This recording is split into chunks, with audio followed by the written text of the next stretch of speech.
MB Parlorista Vlogs. Welcome to my channel. Subscribe now. Order ng video okay. Kasi alam naman niya magaling ako kumanta. Magandang araw sa lahat mga ka-beauty. Ngayon ang gagawin ko naman po ay ang aking talampakan. Dahil ramdam ko na po aking mga kaibigan na ang aking talampakan ay napakakalyo na. Kaya ayan, kuskus ng kuskus ang MB para maging maayos ang aking talampakan.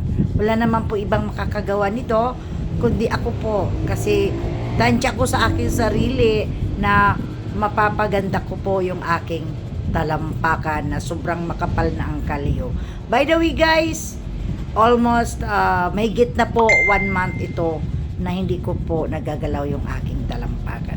Kaya panoorin nyo hanggang sa dulo nitong aking video, malaman ninyo po, mahirap po talaga magkuskus ng sarili. Pero ako po ay naniniwala din sa aking sarili na ako po ay makakagawa ng maayos sa aking pagkukuskus ng aking talampakan. Ito po ang ginagawa ko po sa ngayon ay nagpo-foots pa po.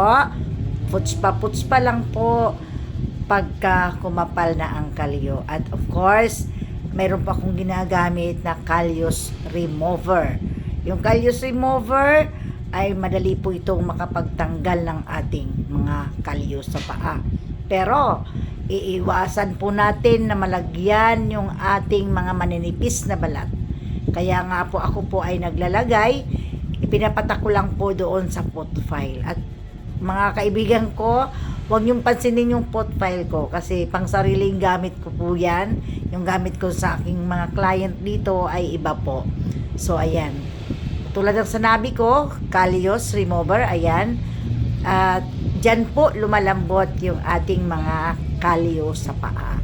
Pero gaya ng sinabi ko, iwasan po natin na malagyan yung maninipis na balat gaya ng ating mga daliri or ating kamay or mga skin na wala namang kalyo. Kasi sabi pa nga, Kalyos Remover, kaya para sa kalyo. So pagka medyo nagda-dry na siya, mga kaibigan ko, ay isprayan din po natin ng tubig. Water is the best po para pangdilig, diba? Kasi pag once na tuyot na, magkakaroon ng heat effect. Kaya ako po ay nag-spray ng water paminsan-minsan. Pag ilang kuskus na po ito, pang ilang lagay ng Kalyos Remover, nakatatlo po ako na paglagay ng Kalyos Remover dahil sobrang kapal na po talaga ng kalyo ko sa paa. Kaya naglagay ulit ako. Yun yung pangatlo, aking mga kaibigan na Kalyos Remover.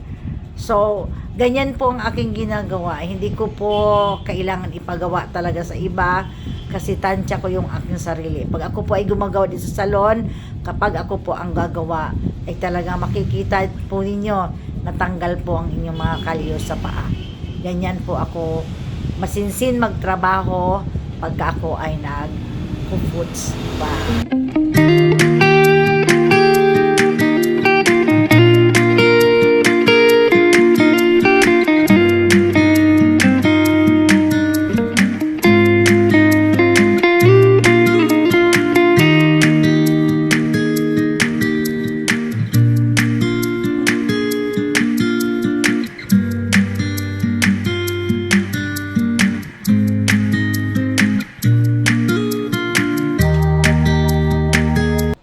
Siya nga po pala mga ka-beauty, kapag ganitong tag-init na po, ay doon na po nagda-dry yung ating mga talampakan.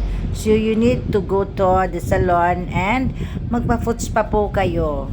Kami po na mga nagtatrabaho ng salon, ay handa po kami para linisin at alisin yung mga kalyo ninyo sa inyong mga talampakan. Yan po yung tips ko na ibibigay sa inyo kasi hindi po talaga natin maiiwasan